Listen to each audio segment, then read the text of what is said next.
Hi everyone, namaste and welcome to this evening conversation with our very illustrious Yogacharya, Dr. Ananda Balayogi Bhavnani.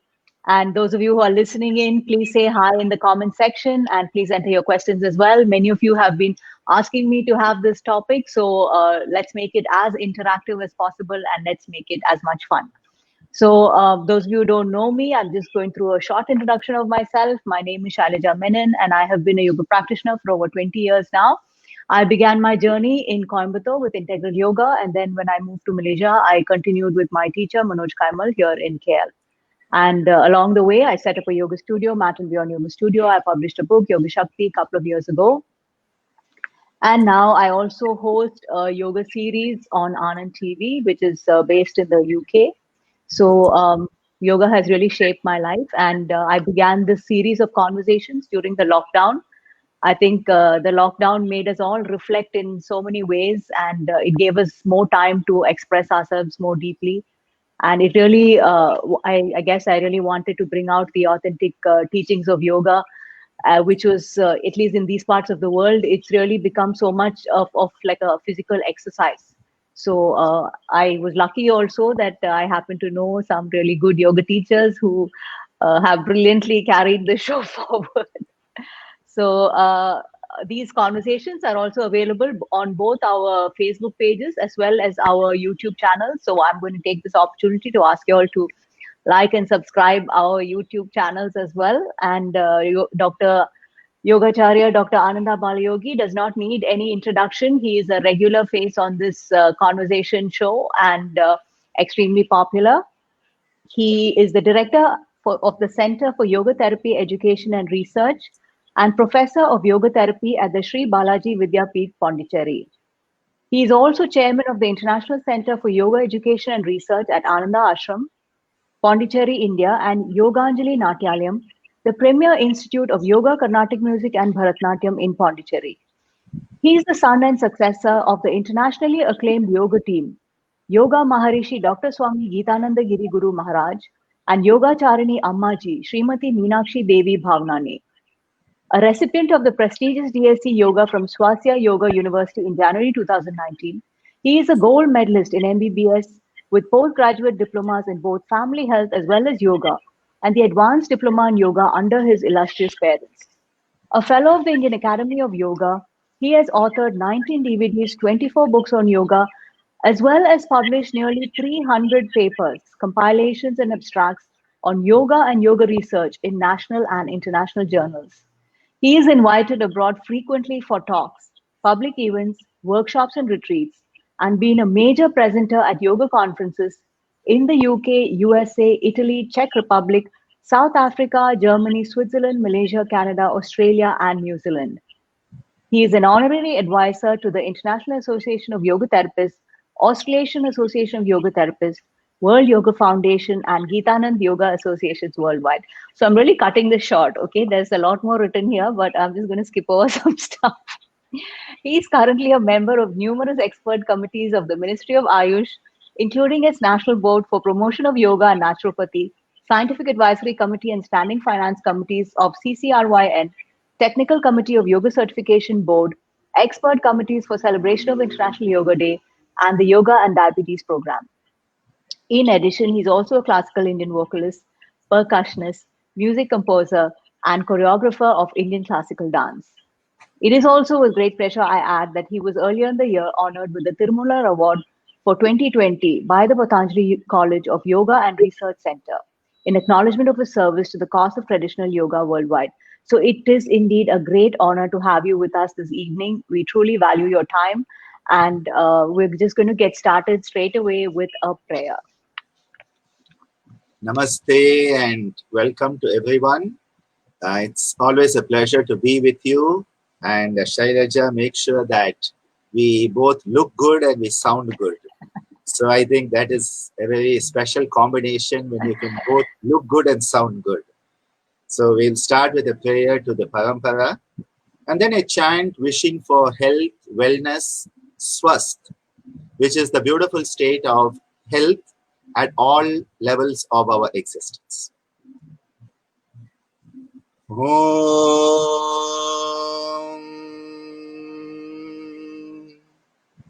तत्परम्पर्याय विद्महे ज्ञानलिङ्गेश्वराय धीमहि तन्नो गुरुः प्रचोदयात्।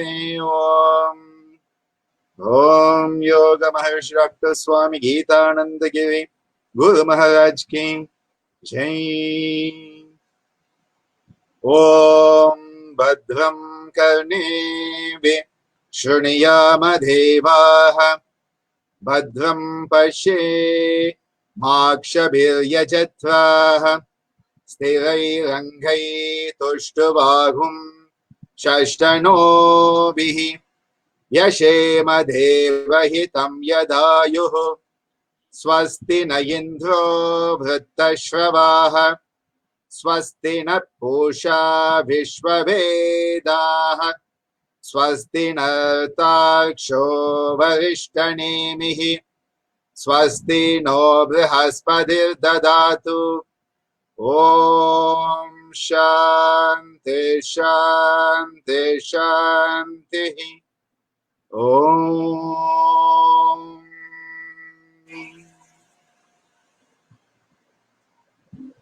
Sure.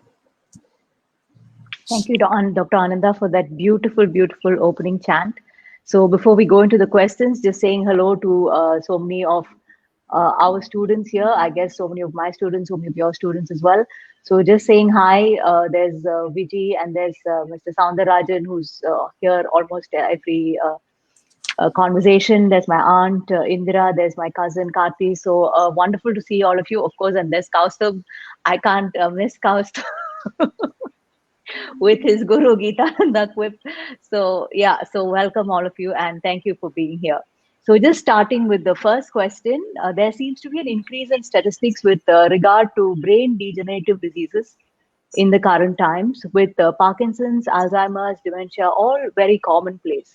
Yeah, so much so that I think, in fact, if you just ask our guests, I'm sure each one of us has either a parent or a relative, somebody that we know who suffers from it. And, what is contributing to this? Is it our lifestyle? Is there something else?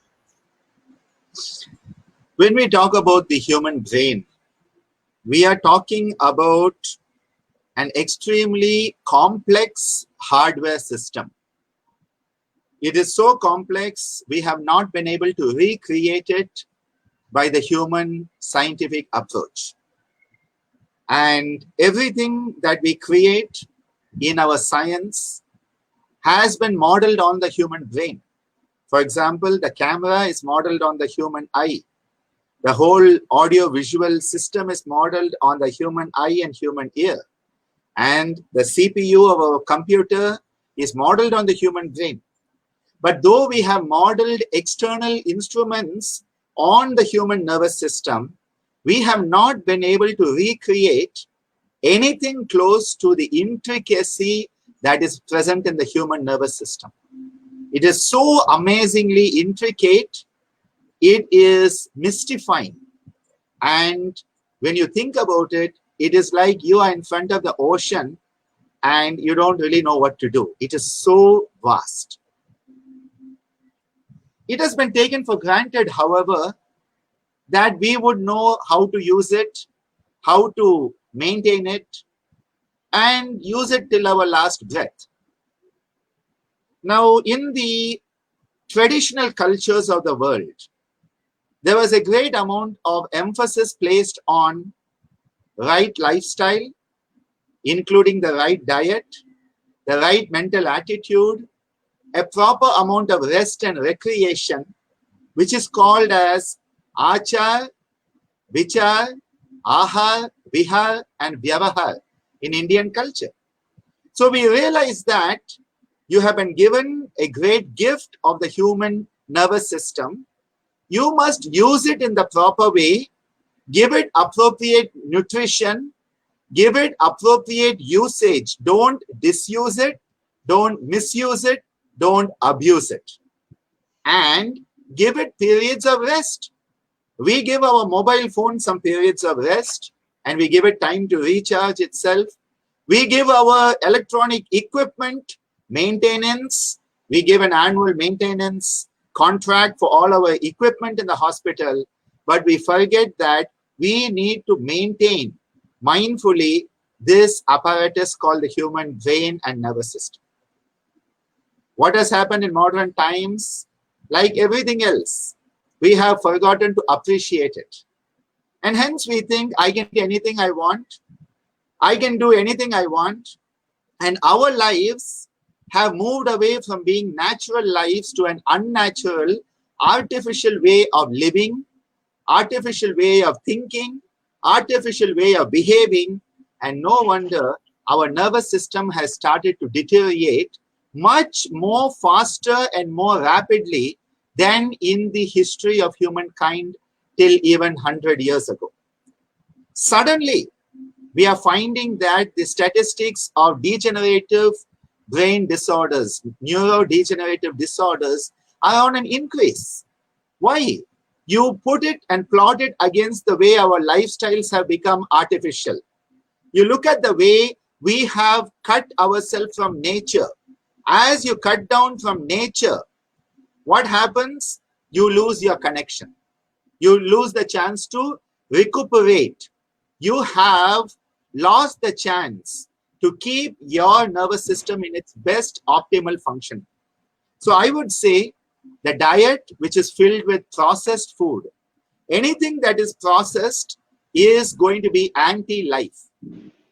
Processed food is anti-life food because they want to keep it on the shelf as long as possible to maximize their profit. The more the natural the food, the earlier it will rot, which means you will eat it when it is still good and is life-giving. It is called biogenic food. It should be biogenic, sustaining life. You take an apple off the tree, that apple is biogenic. You take that apple, pluck it when it's green, pack it up in South America, take it to your godown, take it on the ship all the way a couple of months to India, sell it in the Indian supermarket after keeping it for 3 weeks on your shelf. You have killed that apple. And in fact, an apple that would keep a doctor away now starts to take you to the doctor every day. Because the apple is not an apple anymore. It has become plastic. And this is the danger. The biggest contribution to neurodegenerative disorders is our faulty diet. The second thing is faulty way of thinking. And the third is stress, and more stress. And all of this has come together to make this a huge pandemic. We are not talking about it. Earlier, people would live to be 100 and have the marbles. Today, after 45, 50, we seem to be losing our marbles much more rapidly. And that is why the concept of yoga is to make sure you eat right, live right, think right, so that your every faculty, that is why I chose the chant, Bhadram Karne Vishwanayama Deva. May I hear that which is auspicious. May I see that which is auspicious. May I live a life to the maximum extent in a healthy manner as destined by the divine. That is the prayer we need to bring into our life. Thank you, Dr. Ananda. That was a beautiful opening and remarks to the first question. So I just wanted to delve a little bit more into that. When you said faulty thinking, like can you just elaborate a little bit on that? Yes, faulty thinking, and my dear Kaustubh has just mentioned it. We are always on social media. So we think that what people think of us on social media is what we are. We think our image on Instagram is who we are. We think what we are on Facebook is what we are. And we forget that character is more important than personality. Character is more important than personality. Character is who you are. Personality is how others perceive you. And we are so caught up with how others will perceive us, we have stopped connecting to ourselves because we are always connecting externally. Yoga is the best medium to start connecting with yourself. It is the self connecting to the self through the self. Wonderful. Okay, I think the faulty thinking has been very well clarified. So, just going over to the next question, guys, all of you watching, please feel free to write in your questions as well. But for now, I'm just going to go ahead with mine. I have a lot of questions. So, this is something that's really, really exciting to me because, in the past, we actually never took any responsibility and everything was blamed on genes, right? You got any disease, it was all because of your genes, nothing to do with what you did. So, but later on you kept hearing about epigenetics and the fact that it's not just genes and you actually have some responsibility over how your life plays out and your health plays out. So that was my question to you. What was your opinion? Right, are we purely a victim of our genes, or can we influence the state of our health, especially brain health? Like, is it necessary that if your parent or your uncle has some degenerative disease, is there nothing you can do about it, or is there something we can? First of all, our genes are only one component of who we are. They are not everything that we are. And this is why you use the word epigenetics. The expression of the gene is more important than the actual gene itself. Because a gene is there. Your genetics is there. Every Indian has the genetics that is derived from the great Sapta Rishis. But all of us are not great rishis. Right? We are very far away from being rishis, but the genetic structure is derived from the rishis' genetics. So if you are going to say the negative aspects of genetics, every Indian and everybody who is of Indian descent has the rishis' genetics in them. Why are we not talking about that? We only blame when we find a disease, we say, oh, it's my genetics. Correct. Right? So genetics is only one part of us. And the debate is always nature or nurture. Nature means the genetics. Nurture is how the environment changes it. And what we have found is that in epigenetics, we say how you live. I come back to achar, vichar, ahar, vihar, vyavahar. All of those components of a yogic lifestyle are how you manifest the good genes and keep on the back burner the bad genes. Like they say, feed the good wolf and don't feed the bad wolf. You feed the good genes by good attitude. Now I'm saying good not in judgmental way, by the appropriate attitude. When you eat healthy, when you think healthy, when you exercise healthy, when you have relationships in a healthy way, your healthy genes are going to be expressed as epigenetic expressions. But if all the time you're eating fast food, junk food, your junk genes are going to be expressed, not the healthy genes. So do you want your junk genes or do you want the good apple, sprout, banana, orange genes to manifest? So here the whole purpose is that our genes, my professor of medicine in JIPMER, Dr. Das, he is one of the great endocrinologists and diabetologists of India. He said, genetics is like a loaded gun. Okay? And this is now, you have to be careful, Gangster Yogi doesn't come out talking about guns. Okay? Genetics is like a loaded gun. Whether it goes off or not depends on us pulling the trigger. So genetics is a loaded gun, yes. But do you pull the trigger? Your pulling the trigger is your unhealthy behavior, unhealthy thought patterns. The samskara and vasana patterns are what pull the trigger. And that is why it is so important that we change that, and the loaded gun can be there throughout your life without you pulling the trigger. This is the biggest thing. And I would like to share here something. It's not directly related to the nervous system, but genetics, yes.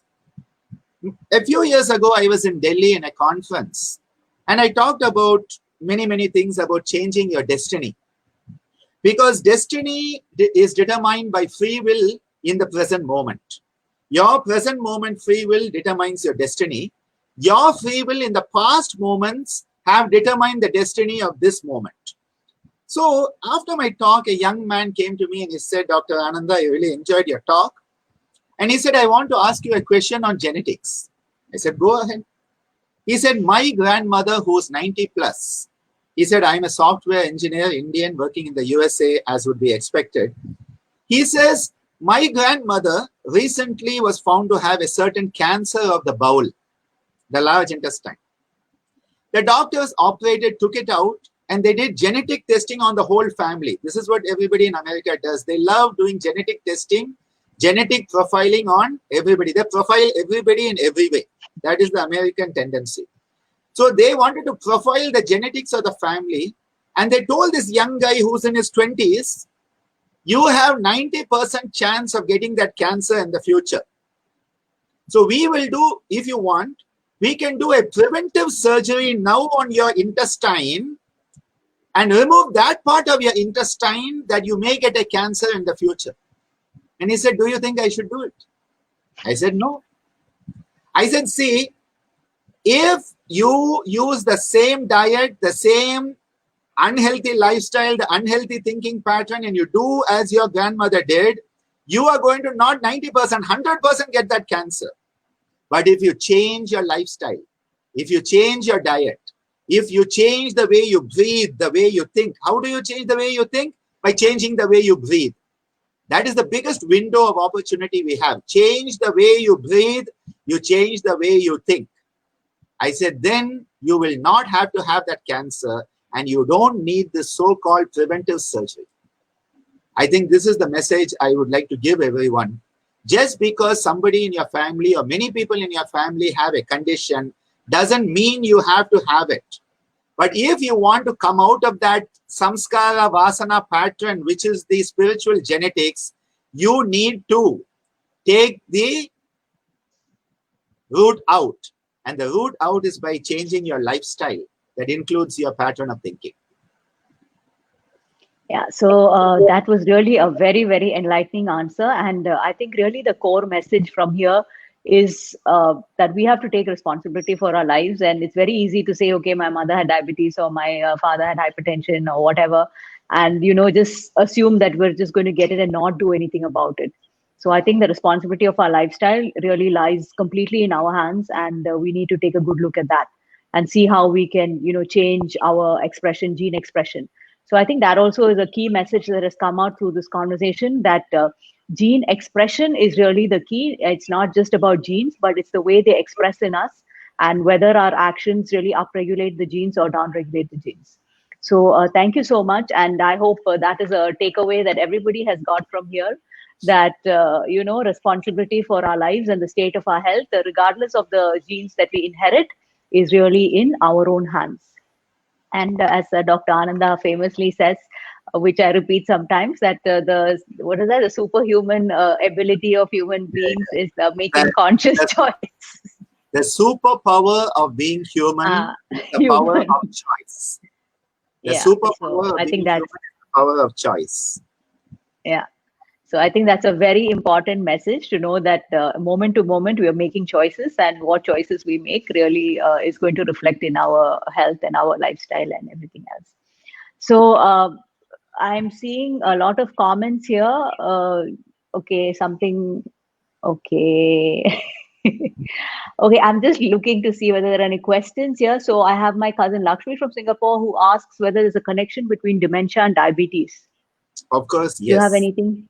Of course, yes, because any condition that alters your insulin metabolism and alters your inflammatory cytokines. The cytokines we are talking a lot about in COVID also, the cytokine storm. Correct.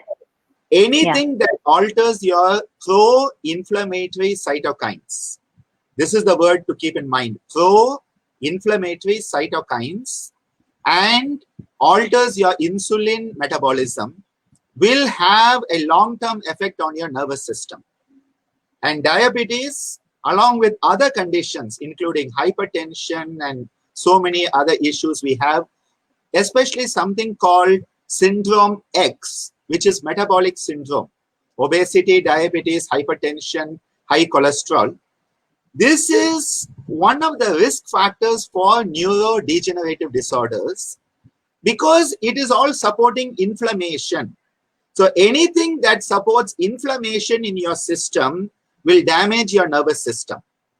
And that is why it is so important that we have to work on an anti-inflammatory pathway And that anti-inflammatory pathway is what yoga produces. It doesn't matter which asana you do, which pranayama you do, which meditation technique you do, which relaxation technique you do, all the yoga techniques are anti-inflammatory in nature, and all of them break down insulin resistance. So any yoga technique you are doing, it doesn't matter whether you are doing Vini Yoga, Geetananda Yoga, Iyengar Yoga. Of course, I don't support bear yoga, goat yoga, dog yoga, and all that nonsense in the name of yoga, which is a mutation of yoga. All the traditional forms or legitimate forms of yoga, doesn't matter which tradition you are doing, all those techniques will reduce inflammation, reduce insulin resistance, and foster a healthy nervous system. Okay, wonderful. I think that's really a very, very powerful point, that any form of, any aspect of the yoga practice that we do really helps to reduce inflammation. And I think that's really the key word for most diseases today, that, chronic inflammation. And that's really a great thing, another great takeaway from this conversation. So the topic for today is yoga and self-directed neuroplasticity. So going into neuroplasticity and self-directed neuroplasticity, and how does yoga come into that? Well, this term neuroplasticity is a very new term in the scientific circles, because initially when they were talking of the nervous system, they said, oh, your nervous system will only work this way, and if you lose a neuron, you cannot get it back. So you lose one part of your nervous system, you will lose it forever.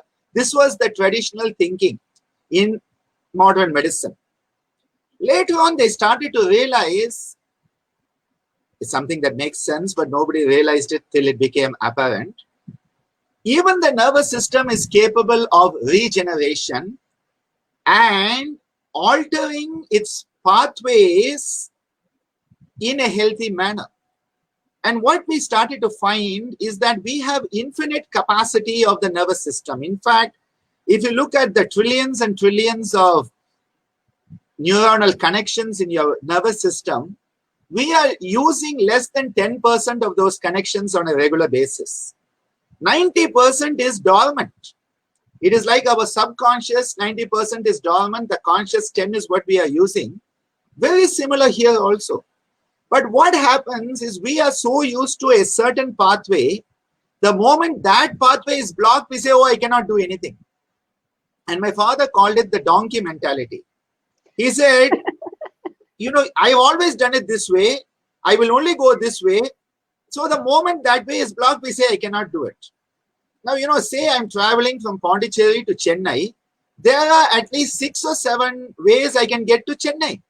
So if one way is blocked, I will take path B. We call it plan A, plan B, plan C, plan D. Our nervous system has it, but we don't know how to use it.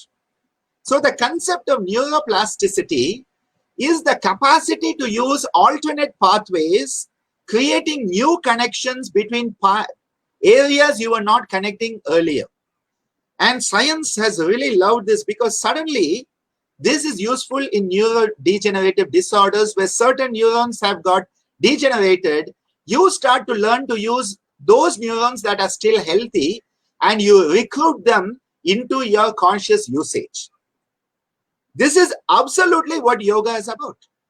In Indian culture, one of the first things we do is when we go to see Lord Ganesha, we catch the alternate ear like this and we do a Topukaranam.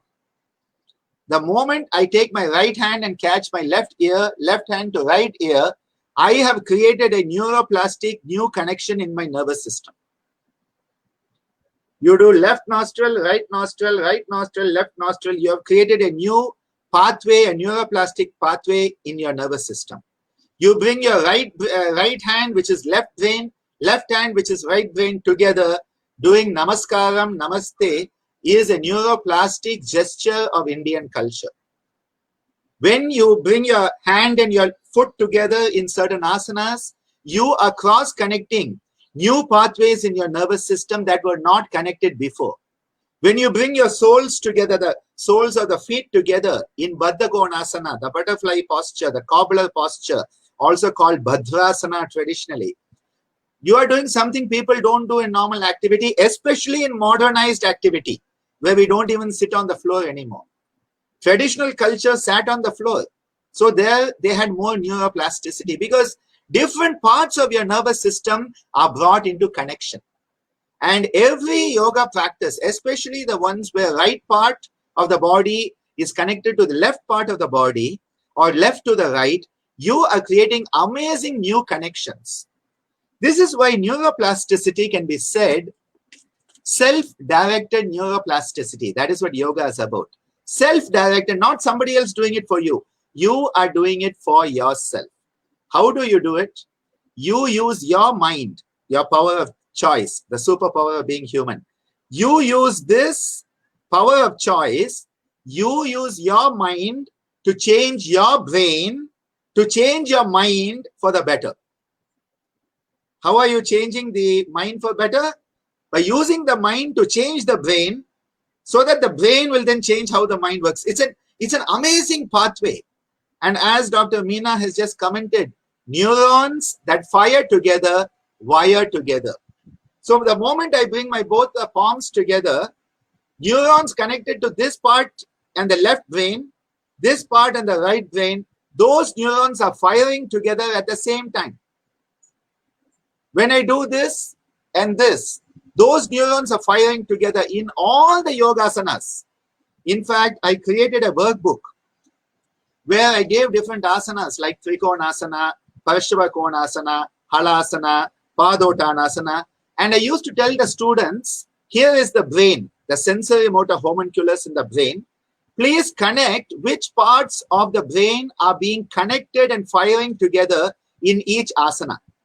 And it is a marvelous workbook because you realize you are not doing it just for a better gluteal maximus and gluteal medius or for your muscles of your face hamstrings.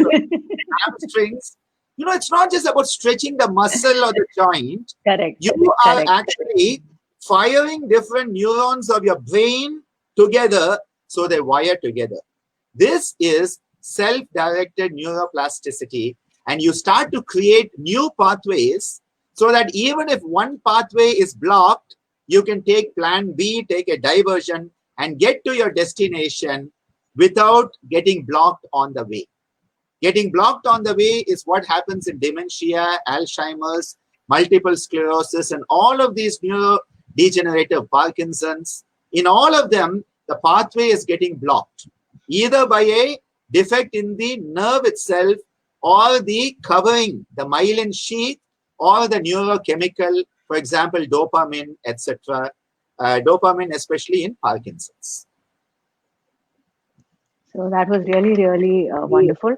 And I just wanted to re-emphasize this point that you brought out so beautifully, which I think is so important that so many times we are restricted because of our limited awareness, we restrict an asana practice to just a stretch, right? Something to do with the body, either strengthen the muscles or stretch the muscles.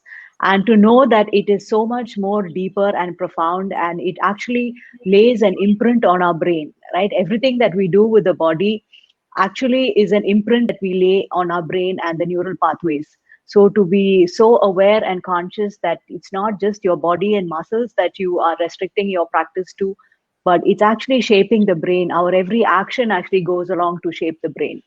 So thank you for bringing that out so beautifully. And I hope, most of you here are yoga practitioners. So I think it's so important to realize that deep connection that lies between, asana practice, postures, and the state of our minds, the state of our brains, all of that. So are yoga practices directed towards strengthening any specific region of the brain, like like a prefrontal cortex, or does it reduce the functioning of the fear centers, or the emotionally active centers, amygdala, all of that? Actually, here yoga practices, the techniques of yoga affect every part of the brain. There's not any part of the brain that is not affected in a positive manner by yoga practice. Now, as I said, the different asanas, different neurons are going to be firing. So different parts of the brain would be used based on which asana you are doing. Then comes the second part. which is the mindfulness in the asana, which means you are bringing your prefrontal cortex into it. Because mindfulness is a choice. Being in the present moment is a choice that comes from the prefrontal cortex. Similarly, when you start to change your pattern of breathing, normally the back of the brain stem, is the part that is maintaining your autonomic breathing pattern. Breathe in, breathe out, breathe in, breathe out. Suddenly, when you do pranayama, you are using this part, the cortex, and you are telling the little guy in the box in the back, you will not run my life anymore. I will tell you how to function. And you are taking back control from the little guy in the box, and the higher part of you, the human part of you, is saying, I will choose how I want to breathe.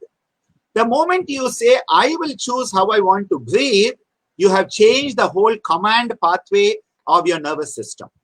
Instead of the lower part of the nervous system, the old part of the nervous system governing you, the new part, which is the human part, is starting to take charge once again. A big boss is taking charge and not letting the reptilian complex or mammalian complex be in charge.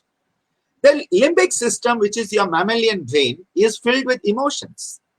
And we get into emotional turmoil because of the amygdala, the hippocampus, the cingulate gyrus, and all of this part. The amygdala is where all the strong emotions, anger, rage, they all come. Now, what has been found is when you do chanting, when you do especially any of the chanting like the Om Japa, and you are chanting, Om, Om, Om. All you do, Om Namah Shivaya. All you do, Om Sharavana Bhavaya Namaha. We are on Sura Samharam and Kanda Shashti going on right now. Om Sharavana Bhavaya Namaha. Om Guga Sharavana Bhavaya Namaha. Om Shiva Sharavana Bhavaya Namaha. Vetribel Murugan Karogara. What you are doing is when you chant, I'm having goosebumps as I chant this.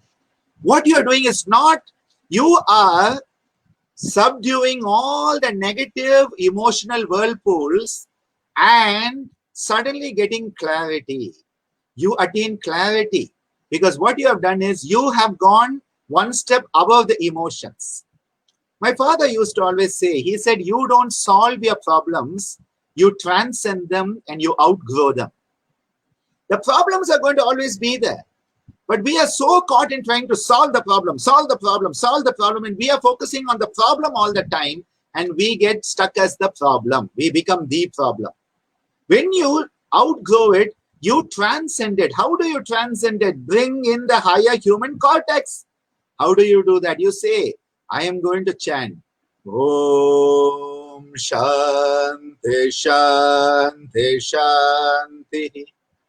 Om Shivoham Shivoham Shivoham Soham Satchidananda Swarupoham Shivoham Shivoham Shivoham Soham Satchidananda Swarupoham. Immediately the emotions are all dumb. They have fallen flat like a soda bottle opened 2 hours earlier. It falls flat. Emotions have gone flat because suddenly this part has come into action. And there has been research at NIMHANS in Bangalore, National Institute of Mental Health by Dr. Gangadhar and his daughter Kalyani. And they showed through functional MRI. This is where science is nice when it starts to look at this and starts to give us an explanation. We know it works. Yogis don't need proof from modern science. I accept Kaustubh's point of view 100%. The yogis have experienced it, they know it. But for other people to understand what is happening, you speak the language of science.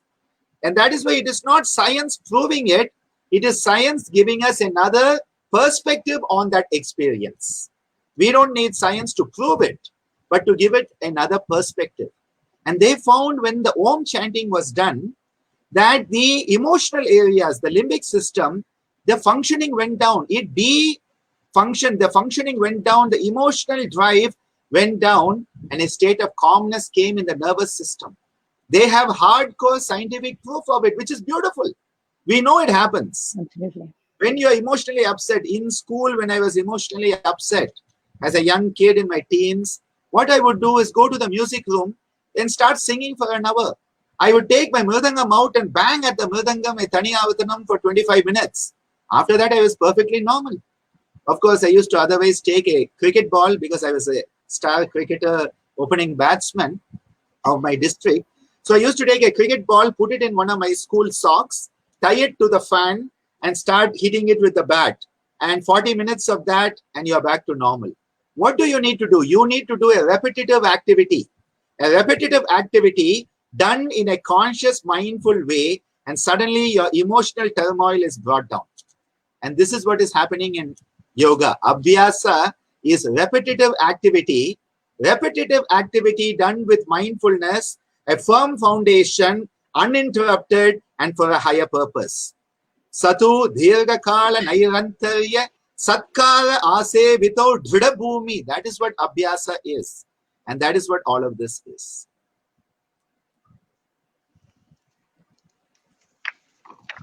So that was very, very beautifully explained. Very fascinating. Before you go ahead, I noticed no. and no, we don't have to get into a conversation. I have to get into this comment because it is a beautiful comment. I accept it. Because science is materialistic and yoga is transcendental. 100% yes. But when science can find what is happening in yoga, it adds to our knowledge base. We know it works, and you have another perspective. What I'm saying is, it is not science proving something, but science giving us another perspective, expanding our perspective at the Annamaya, Pranamaya, Manomaya, Vijnanamaya, and Anandamaya level. Hence, I do not relegate science and spirituality. I realize one eye is science, one is spirituality. And through that, I have a new perspective of the universe itself. Okay, very well said. And I think that there was a very, very fascinating conversation about the effect of all of these asana practices, breathing practices on the brain. Very fascinating about how pranayama practices actually affect the brainstem area and kind of puts the command center back into our conscious realm, and also about the limbic system and how that whirlpool of emotion that arises, the rage, the anger, all of that actually can we can work with it and we can work to transcend it. I think transcend is the word. So yeah, it's really beautiful to know all of these different parts of the brain that get affected so positively through our practices. I think that's so important to know. And how do neurotransmitters like dopamine, serotonin, etc., affect brain health? Because a lot has been said about that. Feel good hormones, I think oxytocin is like love hormone. So all of those, how do they affect the state of our health? Yeah. Before that, I will take up a question from Prakash Kandaswamy Ji. Music practice makes us repeat a phrase many times, meaning it's a yogic activity. Absolutely yes, Nada Yoga. And that is why music, for me, people ask me, Dr. Ananda, do you sit and meditate? I say I don't need to meditate. If I sing, it is meditation for me. When I play the mridangam, it is meditation for me. Because Nada Yoga is one of the best ways to connect with the universal vibration. And when you connect with the universal vibration, you are connecting with the highest level of your consciousness, and all the lower levels, including the emotional turmoil, will automatically settle down. And this is why I said when I used to sing or used to play the mridangam, it would help me overcome the emotional turmoil. And we do not need a lower level paradigm to approve a superior level paradigm. But when it also speaks the same language, I love it when both parts speak the same language. Coming to your neurotransmitters, dopamine, serotonin, and others. Dopamine. What is dopamine? Dopamine is that which keeps you alert. So you want to be alert, dopamine is important. You want to concentrate, epinephrine, norepinephrine, adrenaline is important. And you want satisfaction, serotonin is important. So alertness, dopamine, concentration, norepinephrine, noradrenaline, satisfaction, serotonin. Now the serotonin is your happiness hormone, because when you have adequate level of serotonin in your nervous system, you will feel a beautiful sense of joy and happiness. What has happened in modern times is serotonin has gone down. And one reason serotonin has gone down is we don't laugh enough. When you laugh, it is very, very important. When you laugh, you are producing endogenous serotonin, because serotonin is found both in the brain and in the gut brain. This is called the gut brain. My father used to say we have the lunar brain, the moon brain up here. That is why lunatic. Chandrama Manaso Jataha. This is the lunatic, the lunar brain, moon brain. The solar plexus, the Nabi, is the solar brain, the sun brain, and the Kanda is where the earth brain is. So you have earth brain at the base of the spine, solar brain at the Nabi. That is why all the music comes from Nabi. Nabi Kantavasanna, as Tyagaraja Swamigal tells us in Saptaswaras, Shobillu. From the Nabi. Now this sun center is empowered by a sound, a nada called Ha. So whenever you go Ha, Ha is the sound of the sun, the solar plexus. Ta is the moon. Hatha yoga.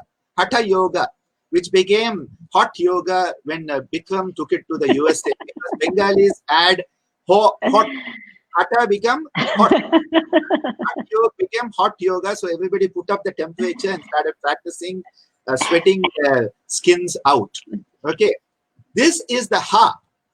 And every time you go, we have a Kriya in our tradition called Hakara Kriya, where we go Ha, Ha, Ha, Ha, Ha, Ha, and you activate this solar plexus. Ha, Ha, Ha, Ha, Ha, Ha, and then you go faster. Ha, Ha, Ha, Ha, Ha, and then you end up with ha, ha, ha, ha, ha, ha. And it's a beautiful belly laugh. And immediately I've done this in thousands of places with hundreds of thousands of people, and everybody is smiling after you have done this. Why are they smiling? Because the serotonin, which is secreted in your gut brain, is influencing the serotonin in your brain in the skull, and you suddenly have an endogenous boost of feel-good serotonin, and you feel much, much happier, you smile better. And this is why we need to smile more. We need to laugh more. We need to have laughter. You know, people, you tell a joke and people are like, come on, somebody said a joke. Ha, ha, ha, ha, ha. Immediately you feel better. That laugh has to come from here, like the old Tamil movie villains. Ha, ha, ha, ha, ha. Ha, ha, ha, ha. Has to come from here. You feel better. Everybody's like, they sound like a goat when they laugh. It has to be a belly laugh. It has to come from here. The moment you do this ha, endogenous serotonin, you feel better. And what is serotonin? It is the precursor of melatonin. And what is melatonin? It is the hormone that enables you to sleep well. It makes you sleep well. Melatonin is important for the sleep-wake cycle. And when you are in the darkness, melatonin is secreted. When you are in the light, serotonin is secreted. Light, sun, ha. And that serotonin that you secrete in the daytime, you are secreting serotonin that at night can then become melatonin and give you a good sleep.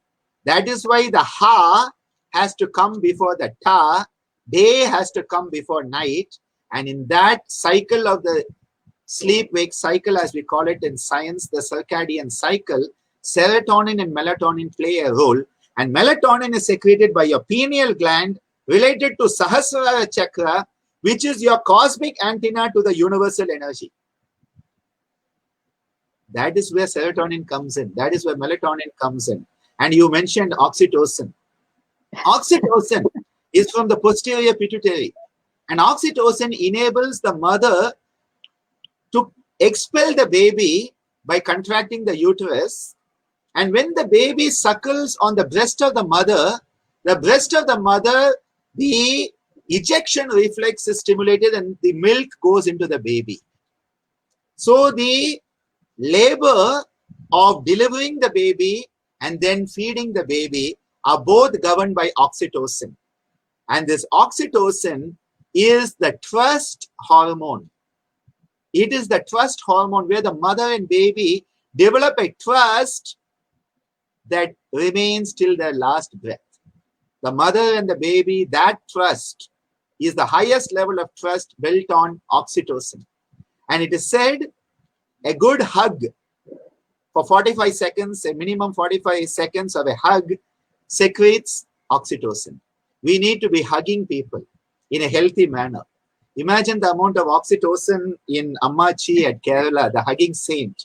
She's hugging so many people. She must have a lot of oxytocin secreted. Oxytocin builds trust. We have stopped interacting with each other. We have distrust, mistrust. And that is why it is so important for interpersonal relationships to be built. That is vyavahar of the yogic lifestyle. So important. And then norepinephrine, adrenaline, noradrenaline from your adrenal gland. They are the ones that keep you alert. They are the life-saving hormones that make sure you can fight or run away. But you should only fight or run away when there is an emergency. Emergency means it comes once in a while. But for most people, 24 hours they are on emergency duty. And 24 hours of adrenaline, noradrenaline, it starts to have negative repercussions on your nervous system and you burn out your whole nervous system. One of the reasons we are having early aging and so much more amount of dementia, Parkinson's, Alzheimer's and all of this is because of the amount of adrenaline being pumped unnecessarily through our system along with the cortisol. Cortisol is another one which also plays this role. So I've just mentioned some of these hormones, but always I like to tell people, in love, serotonin, dopamine, and oxytocin are all balanced. And that is why love is so important. Pure love. Not love because you'll get something, but love where you give. The love of giving is where serotonin, dopamine, and oxytocin are there. Fight or flight is adrenaline, noradrenaline. Happiness is serotonin. Anxiety is low dopamine. Schizophrenia is high dopamine. And in depression, low serotonin, low dopamine. So what you want? You don't want imbalance. You want balance. Yoga is all about balance. Samatvam yoga uchyate. Yoga is balance and unconditional love. That is why we should love and we should give. Loving is giving. Sharing is caring. That has been my motto throughout COVID-19, not just COVID-19, all the time. So thank you. I mean, I think you can write a thesis now on, on the different neurotransmitters and hormones and how the role they play in our lives. But I really think it's worth the knowledge of all this is so important. So we can, again, take responsibility and, consciously do activities that help us to secrete, more of these hormones, the positive hormones, keep a grip on the, hormones that actually create chronic stress in us like cortisol and, noradrenaline, adrenaline. So knowledge of all of this is so important, and to know that everything that we do in our lives is not just like, a thought is not just a thought. I always tell people every single thought that you think is actually reflected in every cell in our body, because it has, it carries with it an emotion, and then it reflects in the secretion of hormones, which again floods your bloodstream and affects your body. So it's so important for us to realize this very deep connection between the state of our mind, state of our thoughts, state of our emotions, and how it affects every cell in our bodies. So before we go ahead with the next question, just going over some comments. So I just wanted to say that Prakash is actually a very dear friend, and he's also my son Krishan's yoga tabla teacher. Yeah, so you remember. Right. I so have seen some of the videos you did, and one of the concerts they had recently where you were emceeing the event, Oh, I yeah, believe. yeah, yeah. So Yeah. I'm up to date on that, and I really appreciate, because for me, music is beautiful Nada yoga. Yeah, so actually, Prakash and I are supposed to have a conversation on Nada Yoga soon. So hopefully he's listening, and the date will come up one of these days. And that was Sangeeta, again a good friend from Coimbatore, who says Dr. Mukundan and Dr. Hemlata Mukundan of NIMHAMS have come up with a computer software called Brain Functioning Therapy to exercise the functions of the brain to help neuroplasticity. Yeah, so that's really great. I mean, so many new developments have come up. Like Dr. Ananda was saying in the past, I think we kind of believe that we're stuck with the brains that we have, and that nothing was possible. But now so much of research is going into all of that, and they're finding out so many interesting things and ways to enhance brain function. So I have my cousin Prakash, who had asked a question here. What does he say? We talk about yoga and self-directed neuroplasticity. How do you relate yoga and neuro-linguistic therapy? NLP also seems to follow advised yoga practices. All of these therapies are working by the power of choice. See, when you decide what sound you want to make, how you want to make it, how long you want to make it, what type of volume you want to make it, you are automatically exercising the power of choice. So the power of choice drives the whole neuroplastic mechanisms. And we have a practice in our tradition called the Pranava Pranayama. And what we do is that we are using sound which comes from the base, a sound which is a middle sound, and then an upper sound, and we combine it as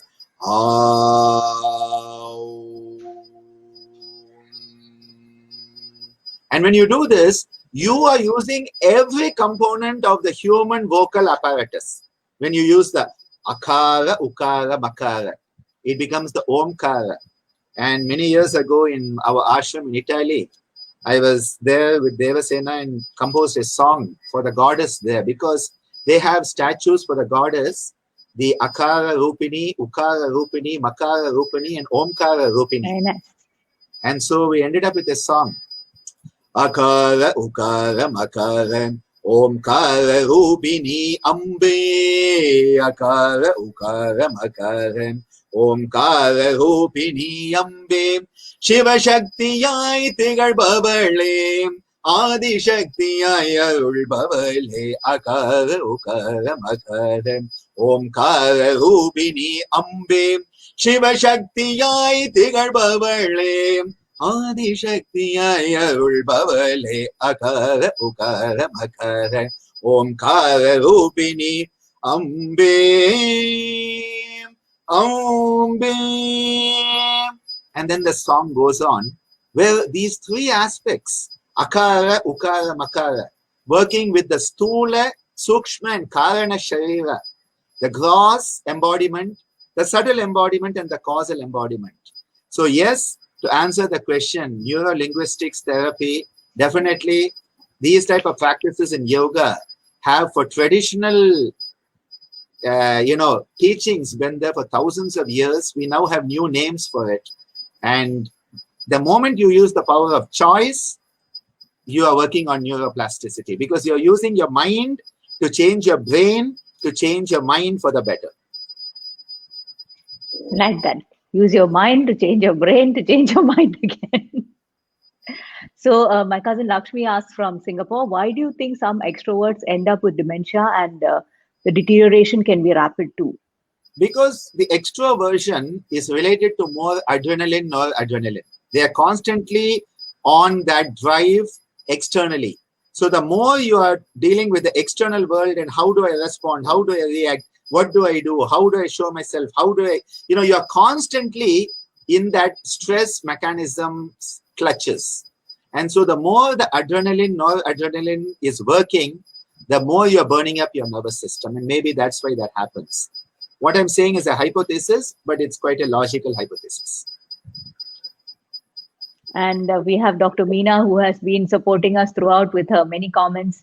So she says chocolates and I think tryptophan lead to serotonin. So that's Absolutely. wonderful. So those Dark chocolate. chocolate lovers might like this dark chocolate. Okay. Yeah, dark chocolates are rich in the tryptophan that become tryptamine and 5-hydroxy tryptophan that then ultimately becomes serotonin and then becomes melatonin. So yes, So it's chocolate good, lovers. definitely good. Yes. Without guilt, you can have some. So Don't there's overdo Mohana it. Priya Don't who overdo says, huh? it. Don't Don't overdo overdo it. it. Okay. So Mohana Priya asks, in COVID times, we are more dependent on gadgets for work and communication. How do we make sure that melatonin production is not impaired? Mohana Priyaji, seriously, thank you for asking that question because I really wish we could find an answer. During COVID, we have all shifted online. Even this is happening online. We are on our mobiles. We are constantly having that artificial light hitting us. I think the only way we can do it is say that at 10 o'clock at night, I'm going to switch off all my gadgets, switch off the lights, and be in a room that is fully dark. Get up in the morning before the sun rises so that you are attuning to the sunrise, and you cannot go to bed at 6 o'clock when the sun sets, but at least 10 o'clock. Get up at 6, go to bed at 10, so that at least that dark period, your eyes are getting a rest, your soul is getting a rest, you are getting a rest, and that gadget is also getting some rest. Because, oh my God, those gadgets are on 24 hours. And the danger is the longer you use it, you're not going to sleep. When you are using a gadget, you're not going to sleep because of that light. The melatonin is not coming on. You have to put off your gadget. It takes an hour. It may even take 2 hours before the melatonin starts to come. So it is important that you make a clear-cut decision. And I keep on trying to do that. Not that I'm successful all the time, but most of the time I try to do it. Get to bed at a decent time, but make sure you get up before the sun. And as you see the sun, chant the mantras. Om Mitraya Namaha, Om Ravaye Namaha, and all the 12 names of the sun. And say, thank you, sun, for another day. Let us have a wonderful sunny day. That's the way to start life. Okay, so I'm just going over, in case I missed any questions. So there's a question from my cousin from Singapore, Reena. She says, tips please to curb comfort eating, especially in these COVID times. So is comfort eating related to any malfunction of any part of the brain, specific part of the Well, brain? it is more an emotional. You're not finding someone to trust. You're not finding another person to confide. And so because of that, you are using food as your friend. And this is where emotional overeating is a very major issue. Very major issue. And that is why I think we have to be very careful that when we are emotionally upset, do not go near food. When you are emotionally upset, go away from food. Do pratyahara. Go away from food when you are emotionally upset, because food taken when you are emotionally upset will be poison. So I think we have to realize that food taken when you're emotionally upset will be poison. So emotionally upset, have a place where you can go, sit quietly, do some deep breathing, sing some songs, chant some mantras, get your emotions under control, let the prefrontal cortex come into play, and then go and have a beautiful meal after chanting Om Tat Sat Krishnarpanamastu. Krishnarpanam, offer the food to the divine, or Brahmarpanam Brahmavir from the Bhagavad Gita, chanted, offer the food to the divine, and then without guilt, have a nice meal. So I have Vignesh here who says, Madam, please read my message too. It was an amazing speech I watched, and thank you, Dr. Anandji. So I hope you're happy, Vignesh. Thank you, So Vignesh. yeah, I have many comments from Kaustubh, which I'm deliberately ignoring, and he's complaining. I'm not going to get into that. But thank you, Kaustubh. Yeah, but thank you, Kaustubh. You really keep the session extremely entertaining and challenge Dr. Ananda's capacity to answer my questions while at the same time answering your comments as well. So I think he gets extra challenge to having you as part of the show as well. So thank you for that. I love Kaustubh so much. I love him so much, and he You loves me. have to be able to patiently answer his questions like this. I love it. It Love. must be Love a is deep the love. answer. Oxytocin, love is the answer.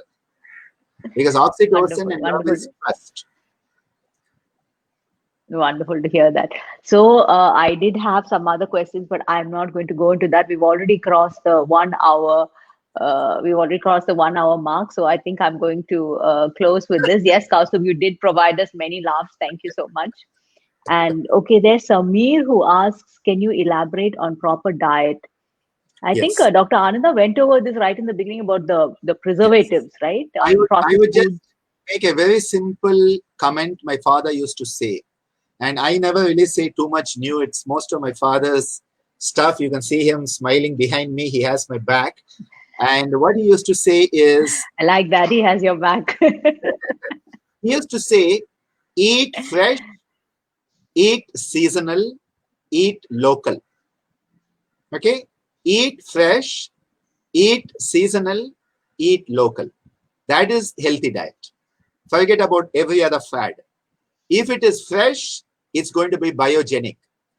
If it is seasonal, you are in the ritu, you are in the seasonal cycle, the nature's cycle, and your body cycle will be attuned. And eat local so that the water and the earth that has sustained that food will then sustain you. The water that has sustained that food, the earth that has sustained that food will sustain you. Annamaya Kosha will be sustained by the Prithvi and the up of that localized region. Eat fresh, eat seasonal, eat local. Forget about every other fad. Okay, so there go Australian apples and oranges from China. Here Especially during oranges Chinese from New Year, China. Mandarin oranges from China are a big deal here. Okay, so bye bye to all of that. China is not too far away from where you are. Okay. But, mandarins from China in South America, that would be really unhealthy. Okay. So awesome, wonderful, to have this really, really enlightening, fascinating, gripping discussion. I don't know how many words I can use to. This is really a topic very, very close to my heart as well. So thank you, Dr. Ananda. For the first time, actually, Dr. Ananda showed me some notes that he actually made for this talk. So he really puts in a lot of effort to, bring the most latest cutting edge information as well as backed by, yogic knowledge and philosophy. So thank you so much for the effort you put in making these talks so absolutely fascinating and interesting. And a closing chant from you, Dr. Ananda. It's a pleasure to have this opportunity, Shailaja. I thank you for creating this space where this beauty that did not exist before can manifest.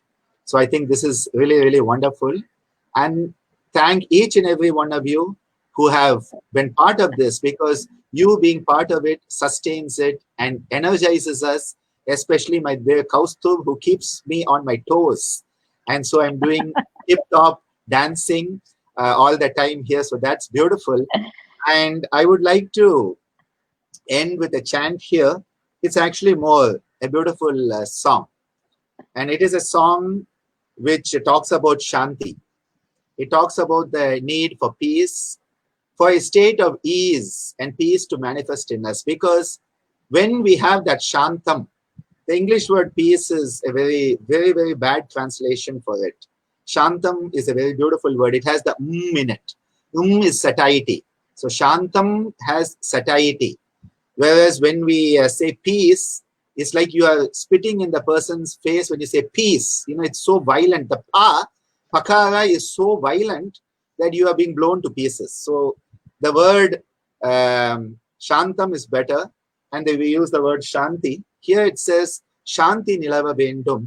May that peacefulness is better, manifest everywhere. Shanti nilava vendum. Shanti nilava vendum. Atma Shakti Vonga vendum. Ulaginile Shanti nilava vendum. Atma Shakti Vonga vendum. Ulaginile Shanti nilava vendum. Gandhi Mahatma கட்டளை அதுவே, காந்தி மகாத்மா கட்டளை அதுவே, கருணை ஒற்றுமை கதிரொளி பரவி. காந்தி மகாத்மா கட்டளை அதுவே, கருணை ஒற்றுமை கதிரொளி பரவிய சாந்தி நிலவ வேண்டும். கொடுமை செய்தியோர் மனம் அது திருந்த, நற்குணம் அது புகட்டிடுவோம். ஓம் கொடுமை செய்தியோர் மனம் அது திருந்த, நற்குணம் அது புகட்டிடுவோம். மடமை அச்சம் அறுப்போம், மக்களில் மாசில நல்லொழுக்கம் வளர்ப்போம். மடமை அச்சம் அறுப்போம், மக்களில் மாசில்ல நல்லொழுக்கம் வளர்ப்போம். திடம் தரும் அஹிம்சா யோகினம் தந்தை, திடம் தரும் அஹிம்சா யோகினம் தந்தை, ஆத்மானந்தம் பெறவே. திடம் தரும் அஹிம்சா யோகினம் தந்தை, ஆத்மானந்தம் பெறவே. கடமை மறவோம் அவகடன் தீர்ப்போம், களங்கமில் அறம்பளப்போம். கடமை மறவோம் அவகடன் தீர்ப்போம், களங்கமில் அறம்பளப்போம். சாந்தி நிலவ வேண்டும், ஆத்ம சக்தி ஓங்க வேண்டும்.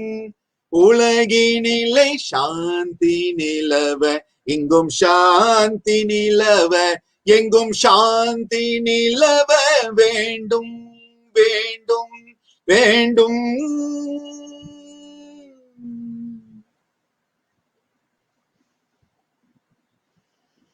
Thank you so very much, Dr. Ananda. Just wonderful, wonderful conversations. And I'm already looking forward to our next one. So there's no escaping from these conversations. And thank you, all of you listeners. It's because of you that these conversations come alive, your support, your comments, your questions. So thank you, all of you. And then, of course, I have Kaustubh who wants to know what I'm doing next Friday. So actually, the conversation is with Kaustubh Desikachar next Friday. So all of you, please do tune in. And please support all of us, as we go through this COVID, and we try to, bring something better to our lives and with more knowledge and more information. So thank you all, and see you next week. Namaste.